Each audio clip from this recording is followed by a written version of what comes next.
That's me. That's you. Yay. Thank you.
There you go. All right. Hello, everyone. Welcome to the June 2nd meeting of the Municipal Building Commission. This will be the last one in this format. Hooray. And Jeremy and I were just talking. So for our July meeting, we will go back to being in City Hall, and we will, Jim Jones tells us that AACS will be able to allow remote participation by people like Evan and Deb and Amy. And so therefore, we hope to see all of your smiling faces on July 7th. 7th. Yeah, on July 7th at 5:30. Somebody told me that they were sick of taking roll call votes, and I agree with them. So with that being said, I'm going to ask Jeremy to do a roll call vote to establish the quorum. All right, Terry, Present. Ed, He's here. Jackie, Here. Gail, Here. Jerry, Here. Mike, Yep. Andrew, Kelly, Here. and Jack. Here. So everyone's here except for Andrew. Correct. All right, so we have a quorum. The first item of business is the minutes. I reviewed the minutes this morning and I noticed that the listing of the votes for what first, second, third, and fourth place were not included. My memory is that RGB finished fourth on all 9 ballots, that DiGiorgio finished third on all 9 ballots, that 6 ballots had CBI first and Russo Bar second, and 3 ballots had Russo Bar first and CBI second. So I would take an amendment to the minutes to include that table of votes, if that's the memory of all of you. Yes. Okay. Everybody seems to be nodding. So Jackie, do you want to move to amend the minutes to or approve the minutes as amended? Move to approve as amended. Second. Okay, is there any further discussion? Jeremy, call the roll. Terry, Yes. Ed, Yes. Jackie, Yes. Gail. Gail, are you still there? Jerry, Yes. Mike, Yes. Kelly, Yes. and Jack. Yes. And Gail seems to have abstained by muting herself. In any event, moving on to the library project. Evan, you have the floor. Good evening, everyone. I hope everyone saw the nice article that we got in the Sun Chronicle. That was great to see the library getting some good press, and applauding all our efforts in that regard. So we are currently 71% complete with this latest rec for a little over $500,000 in for approval tonight. We are wrapping up phase 3 that is nearly complete, but have also started phase 4, which is really the last interior phase within the library itself. Membrane roofing is complete with the exception of skylight curb modification. We expect skylight removal and curb prep to occur next week with a new skylight install on Friday, the 11th. Elevator work has begun. We're about 2 weeks into that, and remaining a little over a month and a half to complete that elevator work. Our replacement windows are ordered and we're awaiting confirmation on a fabrication schedule. Balcony restoration, that metal work continues in the shop, and we have another shop visit scheduled for next week to take a look at some of the more fussy details and make sure they're getting that right. The original wood window, that stripping and restoration is ongoing, both on site and in a remote shop. Masonry cleaning has proceeded along with repairs and repointing efforts. Our accessibility scope is currently being priced by our contractor and his subs. So we hope to see something and present something to you folks at the next meeting. With that, our schedule is approximately 1 week behind. We are awaiting an update on the schedule that's being worked on this week. I think the last time we got an update, we were about 4 days behind. So I think approximately a week behind is kind of the right number for right now. We did get some pricing in on the historic second floor repairs and painting. That pricing came in quite high, and we are currently reviewing some alternate avenues and pricing for that work.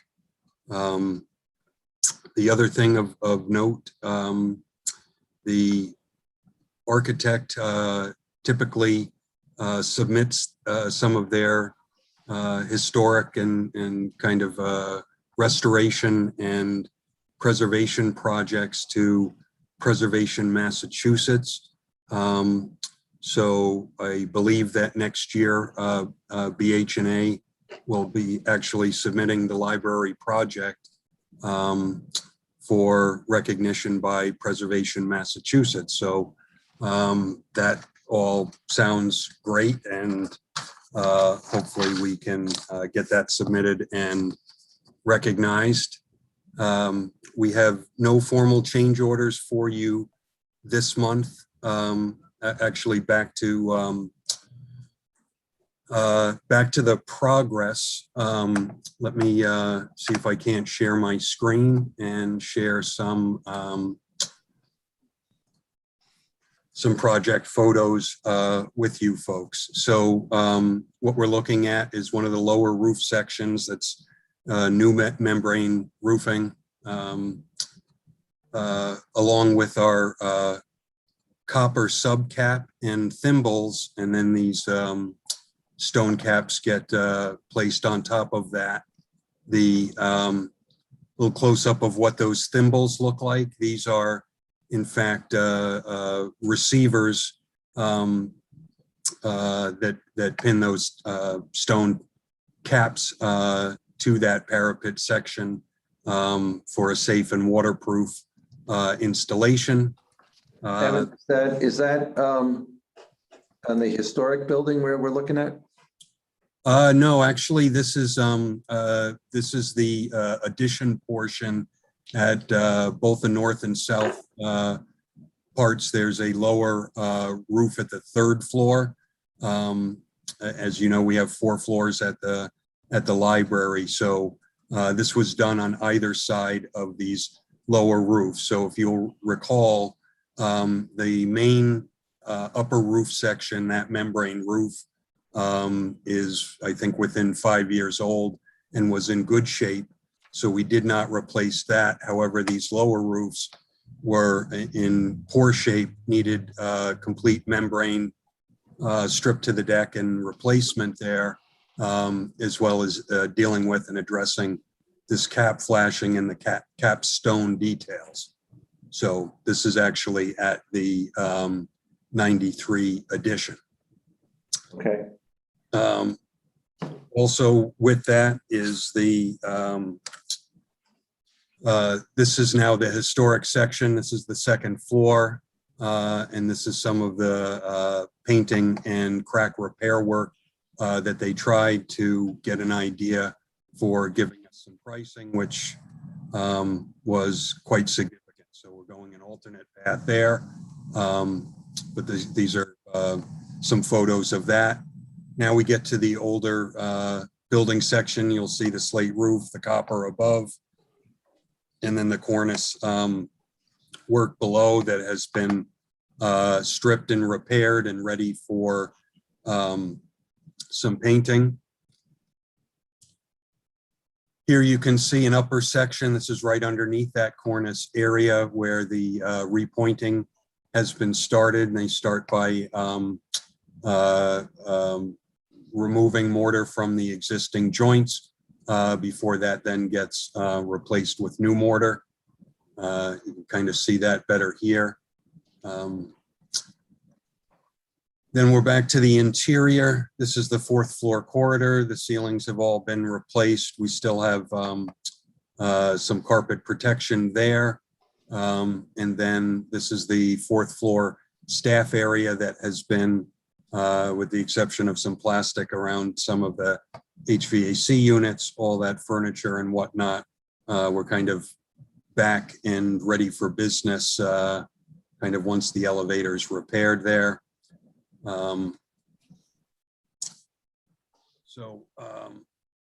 We do see some other work on this front cornice area where you're seeing some of the stripping that's gone on, and then a primer coat on that. And this is some of the finished section of what we had seen earlier with those copper thimbles. This is actually the capstones that are replaced on top of that, and the copper flashing and termination of that, of those parapets below. A little close up of what you're seeing there. This is the center finial piece to the lower gable section at the original portion of the building. There's this center piece on the at the very peak there, and then two smaller urn pieces. So these have been removed. Those will get cleaned up. We will flash and do similar thimble pieces to and coordinate these holes for setting those properly in those locations. Again, some more repointing underway, and then we can see some close-ups of some of the on-site stripping of the old windows there. Some of these operable sections below actually get removed and taken back to a shop for restoration and repair there.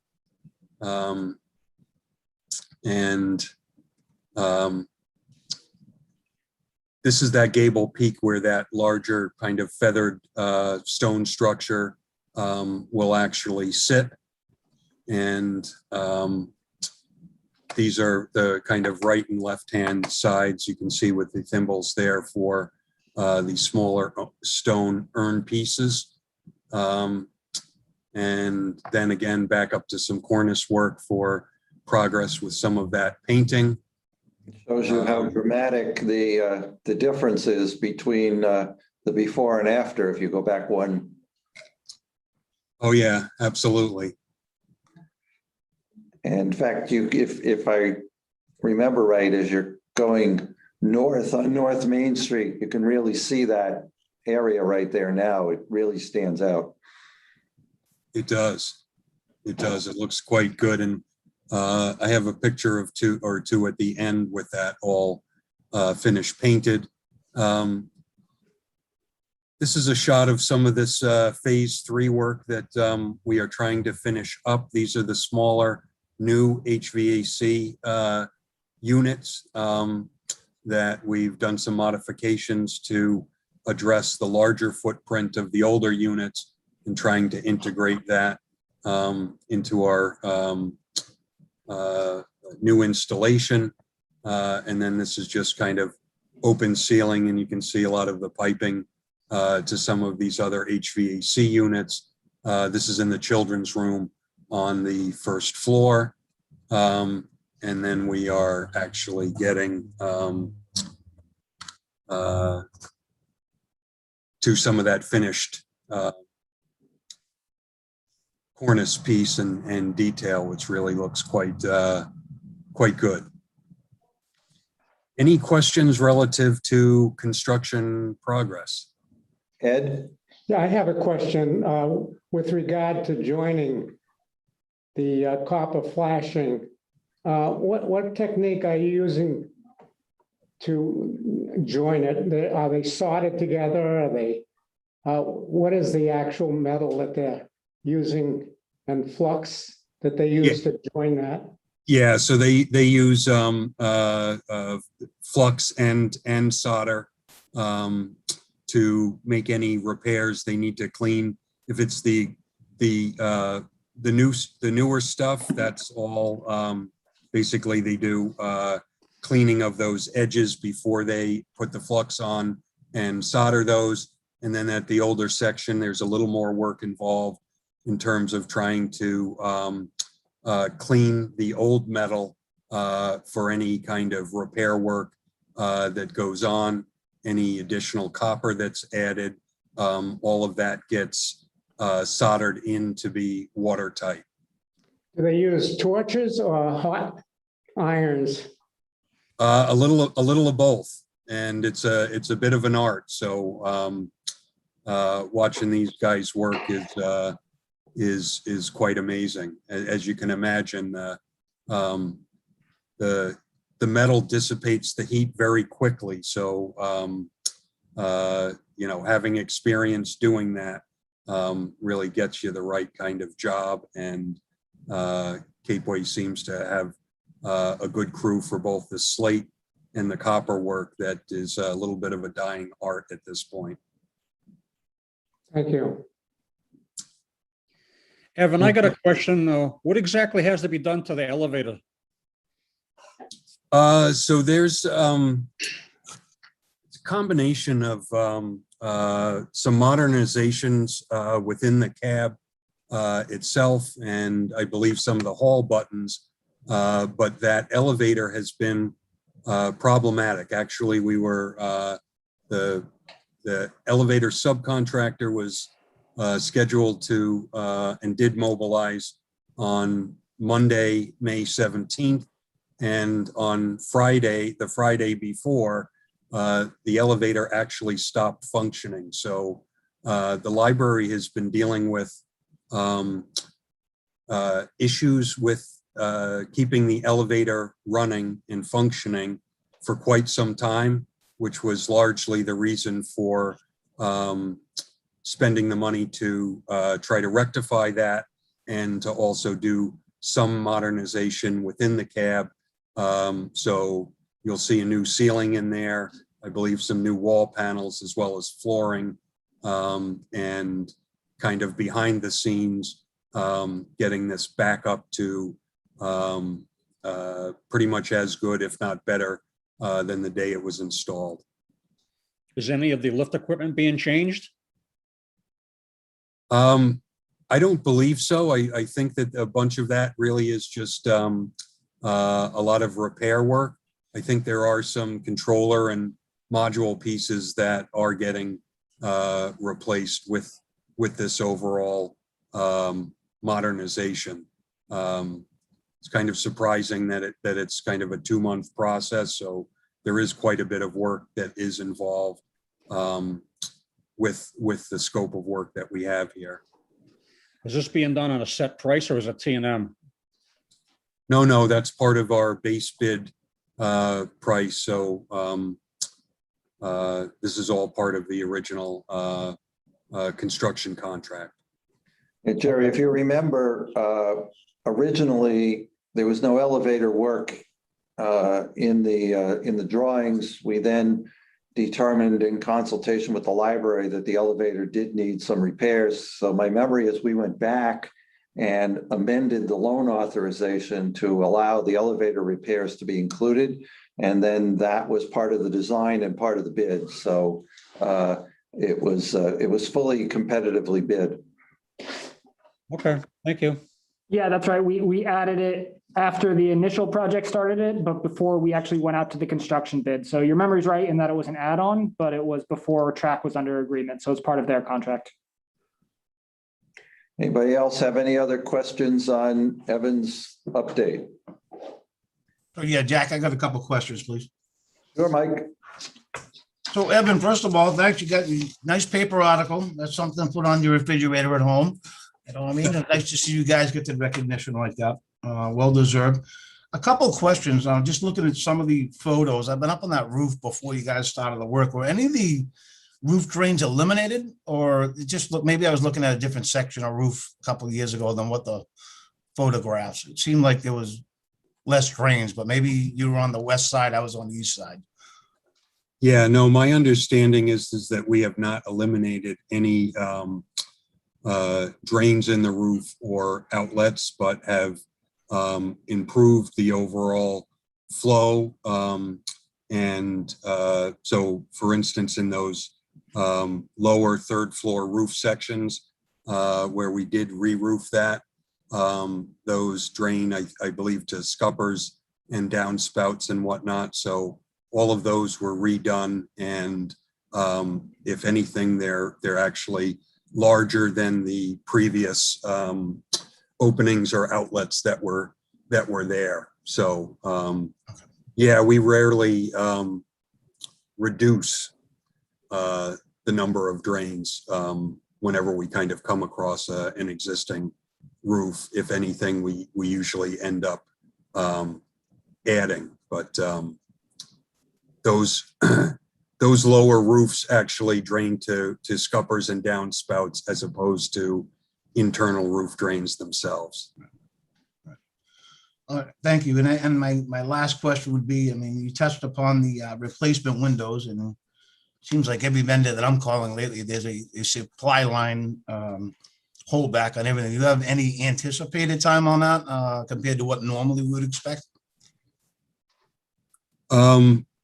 No, I can tell you that we had some difficulties initially getting shop drawings out of Anderson on these, so that delayed things probably a week to 2 weeks. And then once approved shop drawings were released, that kind of gets us in the conveyor belt for fabrication timeline. So at this point, we are trying to get an actual fabrication dates from those folks that would then translate into delivery and installation timeframe. I believe that we should expect and anticipate that this the window replacement scope will extend beyond our substantial completion date of July 31st. Hopefully that's only a week or two. I know we have had discussions within the team about trying to do what we can to expedite and recover schedule and whatnot. But until we actually have something from the factory, it is a bit of an unknown. I will say that maybe not so surprisingly, but we've gone through over a year of this COVID stuff with relatively no or limited impacts relative to materials, getting things out here and whatnot. But the library project, as well as other projects that I have going, we're also in that same boat where we are now seeing significant pressure over the last, I'll say 2 or 3 months, and extending forward of materials just not being available. And that also extends to technology and things like that. And we're having troubles getting, projectors and switches and other things for other projects as well. So I think that this, the COVID situation is kind of finally caught up to all of us. And while we're kind of coming out of the masking and some of the other issues, we're continuing to deal with some of the aftermath and impacts in the construction industry relative to materials and supply. I had an interesting article this morning that said that it was all Toyota's fault because they pioneered just-in-time manufacturing, and it became so popular that unfortunately COVID threw a whole wrench in that. But Mike, I think your point is a good one. We hear every Wednesday morning at our school meeting that there are product delays all over the country and all sorts of things. We're right now struggling with, and you'll hear this probably next week, struggling with getting the lockers delivered, even getting the lockers fabricated. So it's a common problem. Yeah, thank you, Jack, and thank you, Evan. I just think, we need to tell people we have to be realistic. There's some things that happen that are beyond the control. And we're just, there is a plan moving forward, but we're at the mercy of the suppliers of the certain products that we're looking for. So I think it's just nice to put it out there. But Evan, thank you very much for the update. Yeah. So Mike, I don't know whether it, I take it for what it's worth, comfort wise. I do think that we have a good team of folks here between the architect and the contractor, and that kind of everything that can be done is being done to try to work around some of this and to minimize the overall impacts. So it's not like we're not going to have any issues or impacts, but we'll try to keep that to a minimum and certainly keep the building commission updated as we move forward in these last couple of months. Thank you, Evan. Jack, that's all I got. Okay, anybody else have any questions for Evan? Evan, do we have a change log to look at, or is there nothing to look at? Yep, let me go back to sharing my screen. Budget remains unchanged from last time. We have no change orders for approval or any of the rest of it. So we remain the same relative to the project budget. Same with the soft cost changes. Nothing new here. And then coming to the change log. So we have some updates here, stuff highlighted in yellow that's been updated. There's been the additional history room fixture replacement. So that's change request number 11.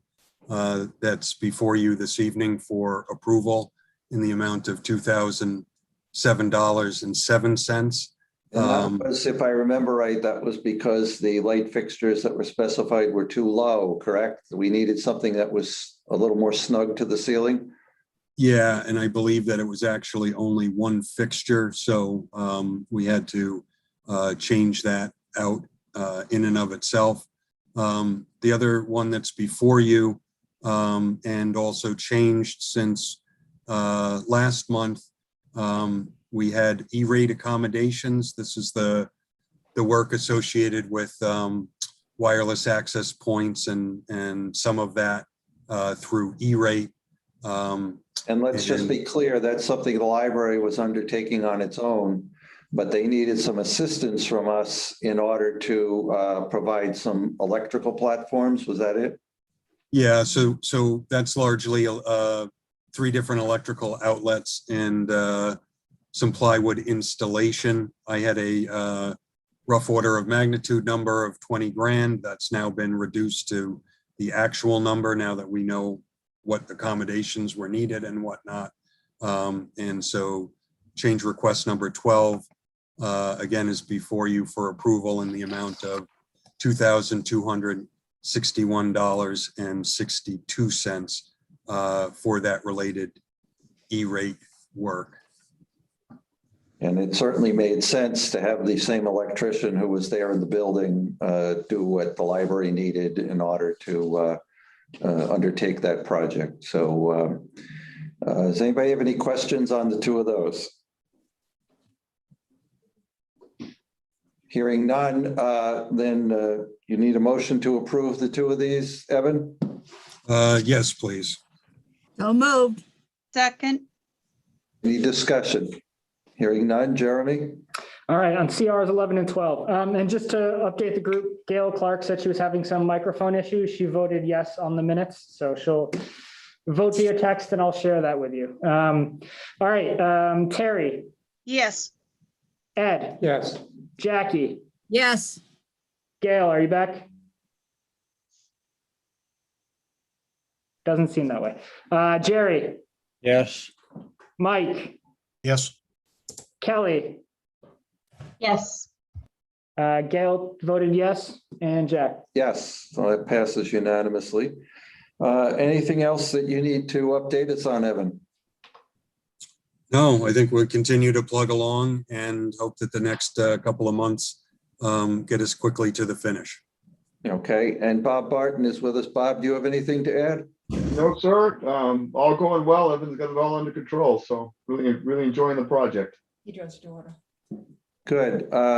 So I note on our bills, we have a bill for Evan and Bob's firm. Jeremy, is that in order to pay? Yes, it is. And Evan, do you recommend application number 7 for track for 521 grand? I do. Okay, and how about the 3 BHA bills? Also recommend approval of those. Okay, Jeremy, you're satisfied with those? I am. Okay, and then the Attleboro Pawtucket Water Connect, there's a bill from CDM Smith. Jeremy, is that in order to pay? Yep, per Courtney Wunschel.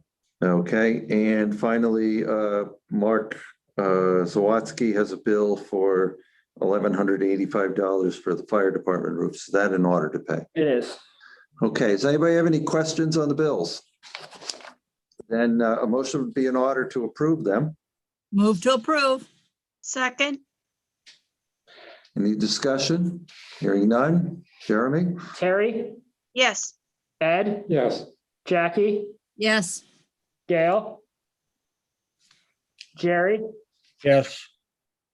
Mike, Yes, Kelly, yes, Gail's yes, and Jack. Yes, so that, those pass unanimously. So thank you, Bob and Evan and Amy. You're certainly free to stay and watch us talk about a few other projects, but you may have something better to do with the rest of your life. Thanks, everyone. So we'll see you next month. Thanks, Great. folks. Thanks again. Thank you. Okay. Jeremy, do you want to update us on the fire department roofs? Is there Yeah. any- Yeah, so Jack, Mark Zawatsky and I have had a kind of a kickoff meeting with our design team with Arno from CBI. We've gone back and forth a little bit on contract language, finally settled on something late last week, which is now under review by our city solicitor. And we should have a PO for them and a contract executed shortly, and then we can get going on our schedule.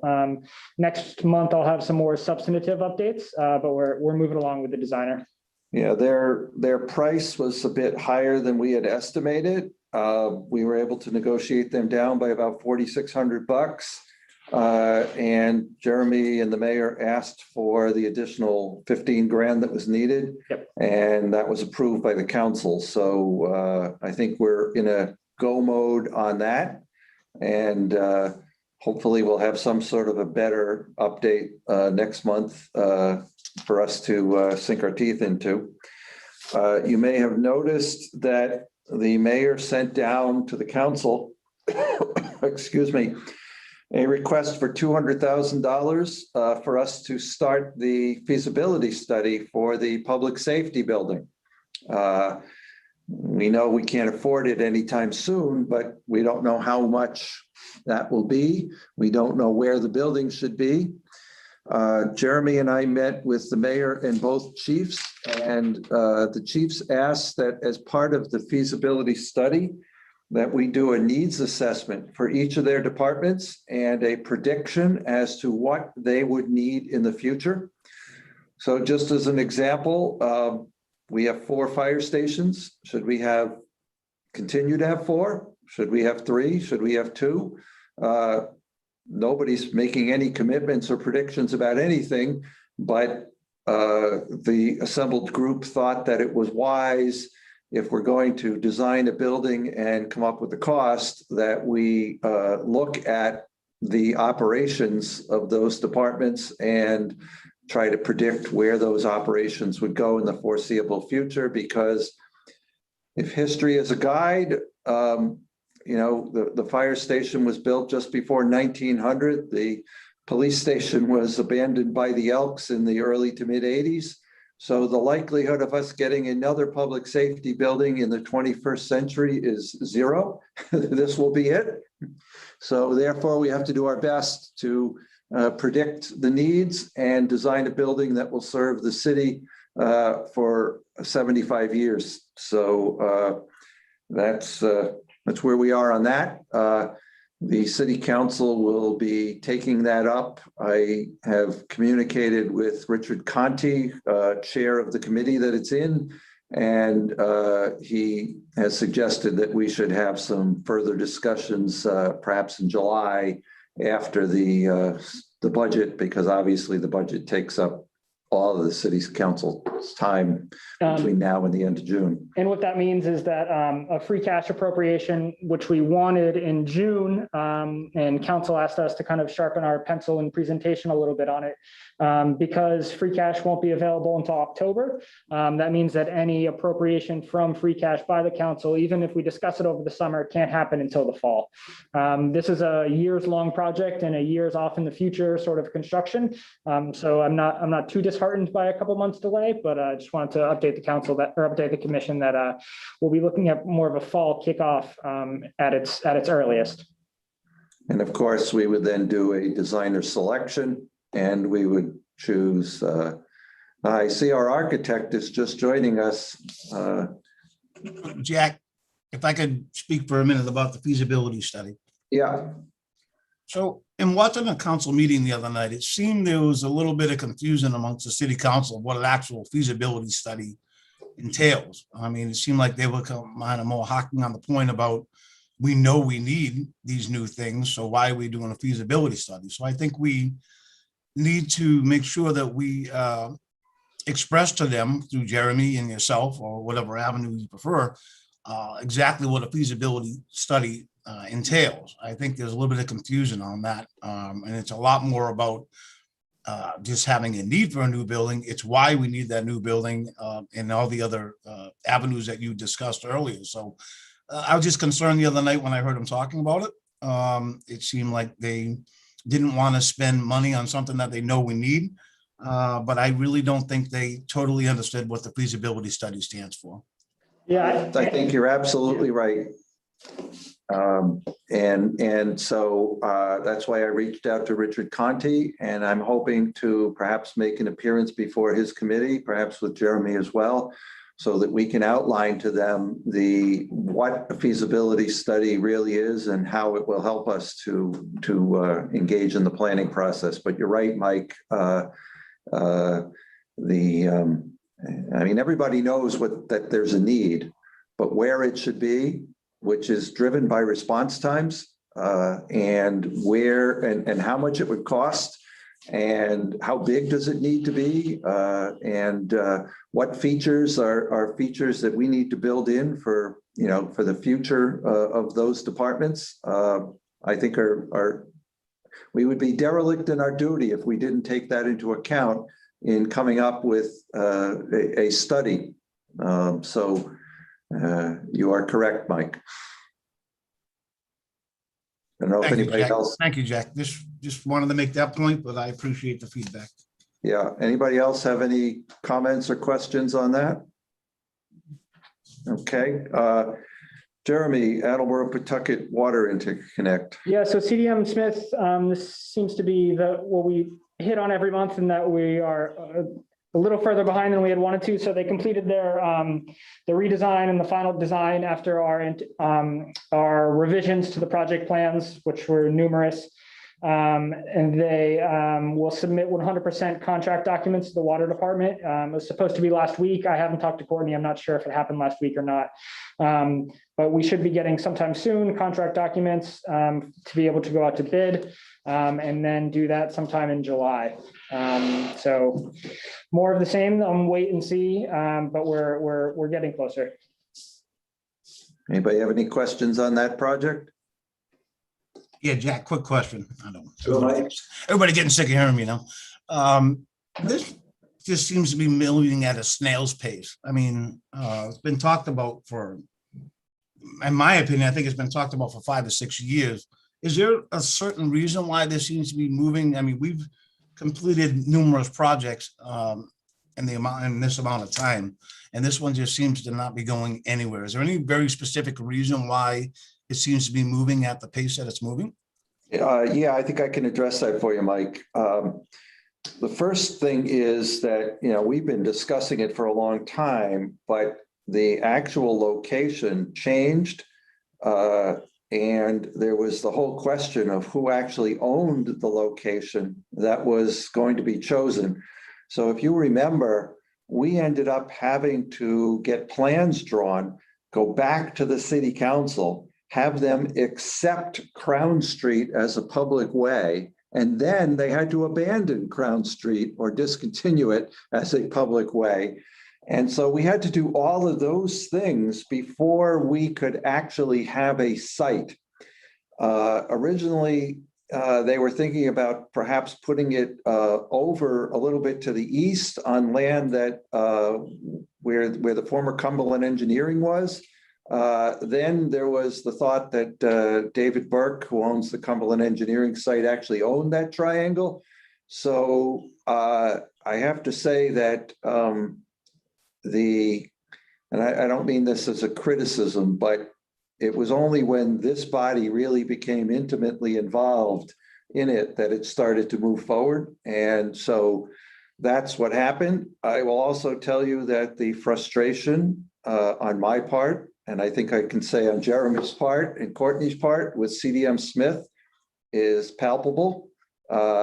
We had to go through major site plan, actually minor site plan review through the planning department to get this approved. And they were supposed to have it done last November. We didn't get the approval until March or April. Yeah. So they have been dreadfully slow. And then taking from the major site plan review to biddable documents has been slower than we wanted.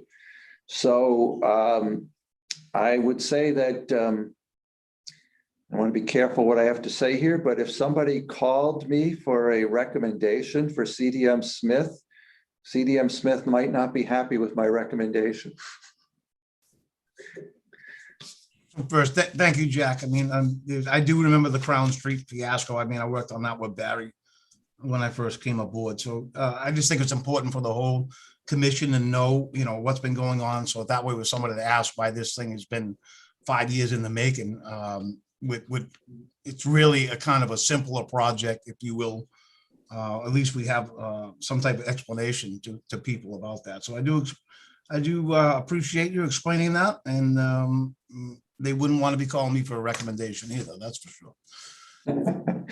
I think it might be unanimous with this commission. If you remember, we wanted to be out to bid in late January, and God, it may be September before we're out to bid at the rate they're going. So that's I mean, and part of this, of course, is to deal with having a source of water in the case of a severe drought, or more especially in the case of something untoward happening. We've talked about a terrorist attack on our water system. We've talked about an earthquake that put our water plant out of operation.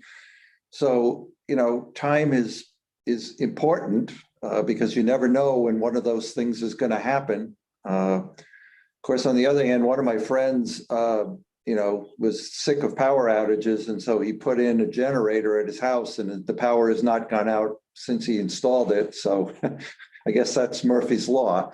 But in any event, I think that we all share your pain, Mike. Thank you, Jack. So then lastly, Jeremy, the gym floors. Yeah, so as you may remember, cost savings that we had on the Brendan Wamsutta roof project, council amended the loan authorization to allow the replacement of gym floors at Hyman Fine and Hill Roberts. So I spoke with Mark Furtado last week, from the school department, coming up with kind of a rough schedule that would work for him and our anticipated lead times. I have a conversation with Mark Sawatsky from Port Construction Consulting, the same gentleman in the same firm who is our construction consultant on the fire department roofs, to try to wrap our head around what it is we need to be asking for the floors in the same way we did it for the roofs. It may trigger a designer necessity, it may not. So that's part of the conversation we're having tomorrow. And then I have a conversation with accounting about getting everything set up funding wise. So we have $900,000 in cost savings from the roof project that we can be able to use for this floor project. So the conversation now centers around the type of floor, the timing of doing this project with material costs where they are, if we can get it done while the schools are not in session. So those sorts of timing questions now. It's going to be a little tight, but Mark's turned around stuff really quickly for us on some other projects. So I'm confident we can hit the ground running quickly on this. Yeah, so Mike, you had brought up the point about the cost of wood. So I think we should go ahead with the designer selection and be ready to go. But if we get a cost estimate that the cost of the floors is $1 million instead of 500,000, I think we would have to rethink the time of bidding this. And as much as we want to get this done, and as much as this is important to the school department, my understanding is that the levels of mercury are still within those that are acceptable. And so, everything we're hearing is that by the fall, material prices should start to return to normal, but, you know, predictions are predictions. And certainly if the price of wood drives this project to a point where we can't afford it, we'll have to do some serious thinking.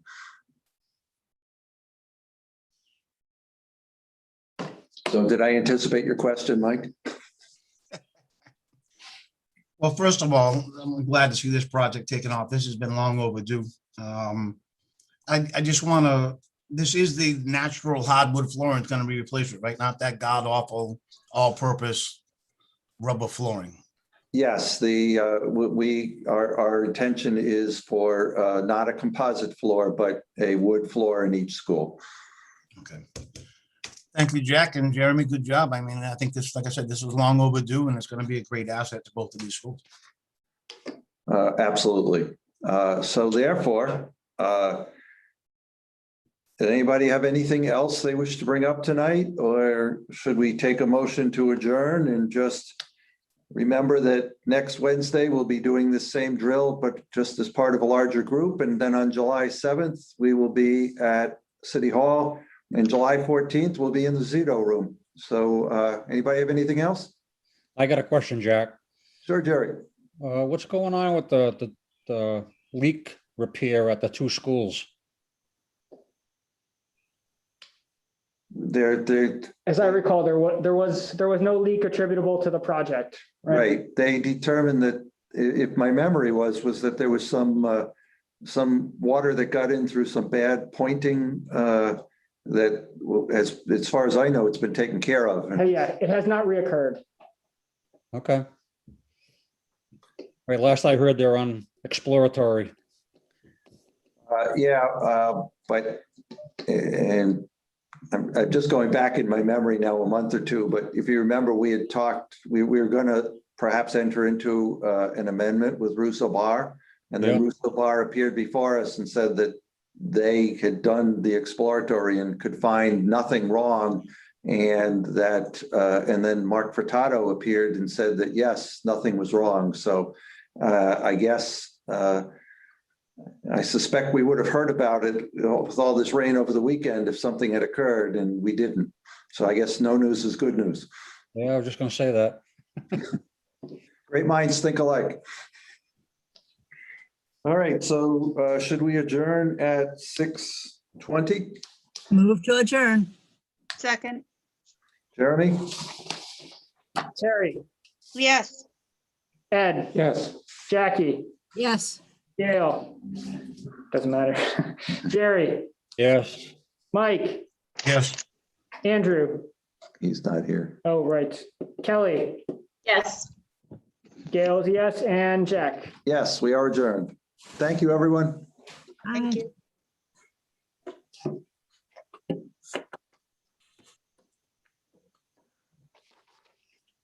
So surprised by that, by Jerry, because Yeah, we called like a special meeting before an SBC and had them come in for 15 minutes or 20 minutes.